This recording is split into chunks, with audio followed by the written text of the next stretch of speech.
चलो कोई बात नहीं, मार तो घुटना में दिमाग कह के भी ठीक ठाक काम कर रहा।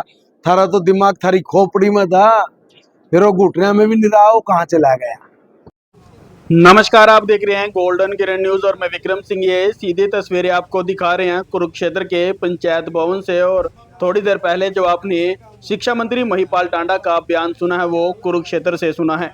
और आपको बता दें कि आज शिक्षा मंत्री Mahipal Tanda flag foundation of India के सौजन्य से राष्ट्रीय ध्वज अंगीकार दिवस समारोह में पहुंचे थे। वहीं शिक्षा मंत्री महिपाल टांडा ने कहा कि 22 जुलाई 1947 को तिरंगे का अंगीकार किया गया था और 26 जनवरी 1950 को इसको मानकर पूरी तरह आगे बढ़ाना यह हिंदुस्तान के लिए बड़े ही गौरव का दिन रहा है। वहीं उन्होंने कहा कि साल में सिर्फ 2 दिन ही तिरंगे को सार्वजनिक स्थानों पर फहराया जाता था और शाम को उतार लिया जाता था। उन्होंने कहा कि हर घर तिरंगा या संस्था पर फहराने की तिरंगा इजाजत नहीं थी और इसकी लड़ाई सांसद नवीन जिंदल ने लड़ी है। और आज भारत के सभी नागरिक तिरंगे झंडे को अपने घर की छत या संस्थान पर लगा सकते हैं। वहीं शिक्षा मंत्री महिपाल टांडा ने अभय सिंह चौटाला पर पलटवार करते हुए कहा कि हमारा दिमाग तो चाहे जहां भी हो लेकिन वह ठीक ठाक काम कर रहा है, लेकिन थारा दिमाग तो खोपड़ी में था, उसने क्यों ठीक काम नहीं किया। वहीं शिक्षा मंत्री महिपाल टांडा ने टीचरों के ब्लॉक स्तर के प्रदर्शन के सवाल पर जवाब देते हुए कहा कि उनकी जानकारी में फिलहाल कोई भी ऐसा प्रदर्शन नहीं है और वह टीचरों के लिए काम कर रही हैं और अनेकों योजनाएं टीचरों के लिए बनाई गई हैं। फिर भी अगर कोई प्रदर्शन किया जा रहा है तो वह उनसे बातचीत करके उस मसले को सुलझाएंगे। वहीं शिक्षा मंत्री महिपाल टांडा ने कहा कि 26 व 27 जुलाई को हरियाणा में सीईटी के पेपर होने जा रहे हैं और बड़ी अच्छी व्यवस्था सरकार ने इन पेपरों को लेकर की है। क्या कहेंगे आज फ्लैग फाउंडेशन ऑफ इंडिया के द्वारा तिरंगा जो हमारा आन बान शान का प्रतीक है उसका अंगीकार दिवस है। 22 जुलाई 1947 को इसको अंगीकार करना और 26 जनवरी 1950 को गणतंत्र दिवस पर इसको पूरी तरह से मानकर आगे बढ़ना, ये हिंदुस्तान के लिए बड़े गर्व और गौरव का दिन रहा है। और एक इसमें बात ये भी रही कि जो तिरंगा झंडा हम लोग 15 अगस्त 1947 को सिर्फ सरकारी बिल्डिंग पर या किसी प्रोग्राम तक ही फहराकर एक मैं कहूँगा इतिश्री करने का काम करते थे,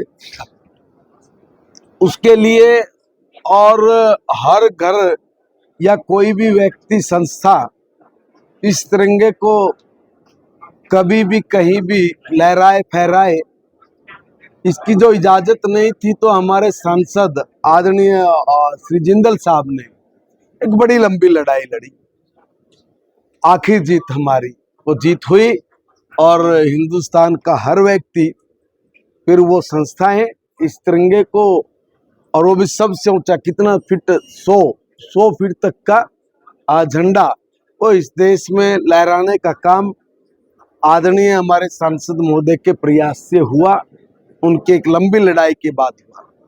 मगर अब सौभाग्य हमारा ये कि सम्मानित प्रधानमंत्री आदरणीय नरेंद्र मोदी जी ने जब वो बनते ही कहा कि भाई ये 2 ही दिन क्यों, हर दिन क्यों नहीं।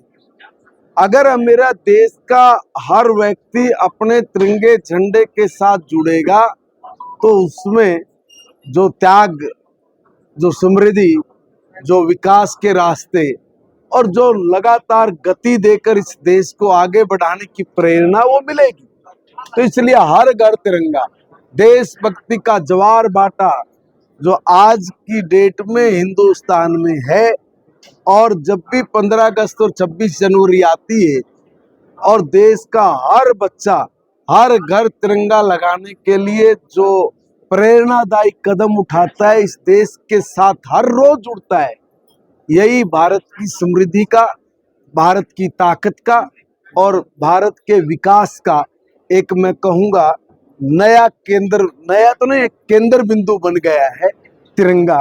और इसलिए तिरंगे के प्रति हम लोगों का जो भाव है वो भाव हमें आगे बढ़ने का, सकारात्मक सूचक भी बन गया है। इसलिए ये प्रयास जो रहा आदरणीय जिंदल साहब का, ये एक बड़ा सार्थक प्रयास रहा और माननीय प्रधानमंत्री जी द्वारा हर घर तिरंगा ये आह्वान भारत की समृद्धि, भारत के विकास की गाथा में हर रोज नए अध्याय जोड़ता जा रहा है। ये हमारे लिए बड़े गर्व की बात है। इनेलो के जो सुप्रीमो है उन्होंने एक बात कही है कि बीजेपी के मंत्रियों का जो दिमाग है वो घुटनों में आ गया, क्या करना है?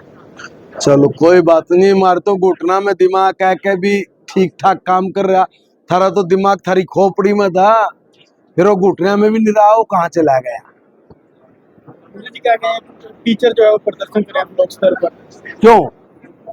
उनका ये मैंने तो कुछ ऐसा काम भी नहीं छोड़ा जो उन्हें प्रदर्शन करना पड़े। और जो भी कोई मिला है, हमने तो उनकी जितनी भी पुरानी अड़ी हुई समस्याएं थी यार, मैं तो उनको भी सबको ठीक ही कर रहा हूँ। अभी ये देखो, हथेली पे सरसों तो जम नहीं सकती। मेरे तक तो शायद वो लोग नहीं भी आए होंगे। अगर कोई आए कोई समस्या, तो इससे खुला मंच नहीं हो सकता।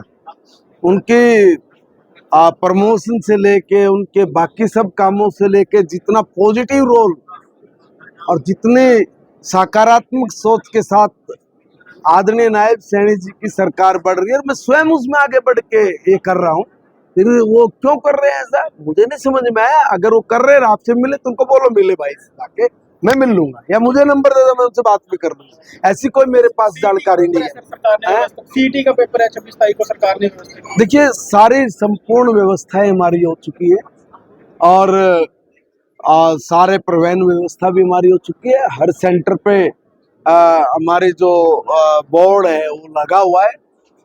सब सुचारू रूप से होगा, अच्छा होगा, बहुत बेहतरीन ढंग से बच्चे अपना एग्जाम देकर जाएंगे। मुझे नहीं लगता कि किसी तरह की कोई ऐसी आशंका जाहिर होने वाली कोई बात नजर आती हो कि जिसमें कुछ किसी भी तरह का गलत हो। बहुत अच्छी सोच के साथ हमारे बच्चे अपना एग्जाम देकर अपने भविष्य के रास्ते खोलेंगे और सरकार उसमें जितनी उनकी मदद करनी है वो मदद कर रही है। उनको व्यवस्थाएं पूरी की पूरी जुटा के दे, उन व्यवस्थाओं में कोई दिक्कत ना आए, ऐसी हम कोशिश करेंगे।